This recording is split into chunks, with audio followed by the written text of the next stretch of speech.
GST 2.0 పై ప్రతి ఒక్కరూ అవగాహన పెంచుకోవాలని కొత్తపేట ఎమ్మెల్యే బండారు సత్యానందరావు పిలుపునిచ్చారు. రావులపాలెం వేమన్ రెడ్డి కళ్యాణ మండపంలో ప్రభుత్వం ఆధ్వర్యంలో నిర్వహించిన సూపర్ జీఎస్టీ సూపర్ సేవింగ్స్ అవగాహన సదస్సులో ఆయన జేసీటీ నిశాంతి, ఆర్డీఓ శ్రీకర్ తదితరులతో కలిసి మొదటగా జ్యోతి ప్రజ్వలన చేశారు. సదస్సులో ప్రసంగించిన ఎమ్మెల్యే బండారు మాట్లాడుతూ గతంలో రకరకాల పన్నులు ఉండేవని, దేశవ్యాప్తంగా పన్ను సంస్కరణలో భాగంగా వ్యాట్ ఆపై జీఎస్టీ ప్రవేశించిందని తెలిపారు. జీఎస్టీ 2.0 పేద మధ్యతరగతి వర్గాలకే కాకుండా రాష్ట్ర ఆర్థిక వ్యవస్థకు ఊపు తీసుకొస్తుందని చెప్పారు. రాష్ట్రానికి జీఎస్టీ 2.0 వల్ల సుమారు 8,000 కోట్ల ఆదాయం తగ్గుతున్నా ఆ మేరకు ప్రజలు లాభపడతారనే ఆనందం ఉందన్నారు. ప్రజల ప్రయోజనాల కోసం ప్రభుత్వం రాష్ట్ర వ్యాప్తంగా వేలాదిగా అవగాహన సదస్సులు నిర్వహిస్తోందని వివరించారు. గతంలో 5%, 8%, 12%, 18%, 28% వంటి 5 రకాల పన్ను స్లాబ్లు ఉండేవని, ఇప్పుడు కేవలం 5% మరియు 18% స్లాబులు మాత్రమే ఉన్నాయని తెలిపారు. 28% పన్ను పూర్తిగా తొలగించడంతో ధరలు భారీగా తగ్గాయని ఎమ్మెల్యే పేర్కొన్నారు.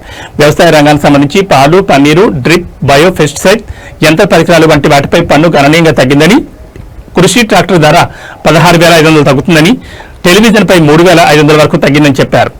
చిన్న కార్ల ధరలు 70,000 వరకు తగ్గుతున్నాయని తెలిపారు. అలాగే సెలూన్లు, బ్యూటీ పార్లర్లు, స్పాలు వంటి సేవలపై పన్ను 5% తగ్గడంతో కుటుంబానికి ఏడాదికి సుమారు 8,500 దాకా ఆదా అవుతుందని తెలిపారు. మధ్యతరగతి కుటుంబం మోటార్ సైకిల్ కొనుగోలు చేస్తే 8,000 వరకు తగ్గుతుందని వివరించారు. జీఎస్టీ 2.0 వల్ల ప్రతి వస్తువు మీద ధరలు తగ్గి వినియోగదారులు లాభపడుతున్నారని ఎమ్మెల్యే పేర్కొన్నారు. గవర్నమెంట్ ఉద్దేశం. సో ఆ భాగంగా ఎంత తగ్గించారు, ఎలా మనకు ఉపయోగపడుతుంది అన్నది చేయడానికి గాను ఈ సూపర్ జీఎస్టీ సూపర్ సేవింగ్స్ అనే ప్రోగ్రామ్ ని మనం స్టేట్ గవర్నమెంట్ ప్రతిష్టాత్మకంగా కేంద్రాలపై జీఎస్టీని 18% నుంచి 5% కి తగ్గించడం ద్వారా ప్రభుత్వం ఆరోగ్యానిపై దృష్టి పెట్టింది.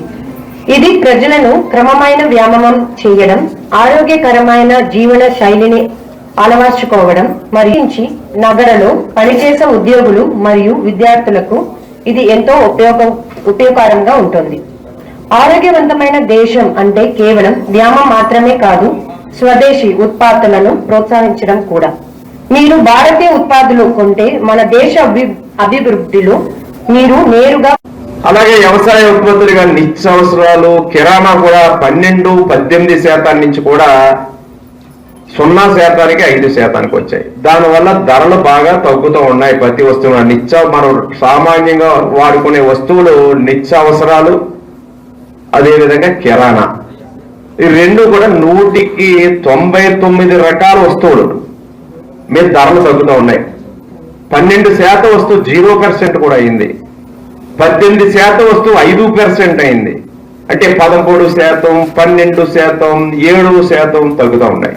28% ఉన్నాయి, 18% అనేవి 12% అయ్యాయి. అంటే సిమెంట్ ఉంది 28% మొన్నటిదాకా, ఇవాళ వచ్చి 18%, 12 రూపాయల పన్ను. ఈ స్లాబ్లన్నీ పోయి ఈనాడు 0%, 5%, 18% ఈ స్లాబ్లోకి తీసుకొచ్చారు. దీనివల్ల చాలా వస్తువులు గణనీయంగా ధరలు ట్యాక్సుల రూపంలో తగ్గుతూ ఉన్నాయి.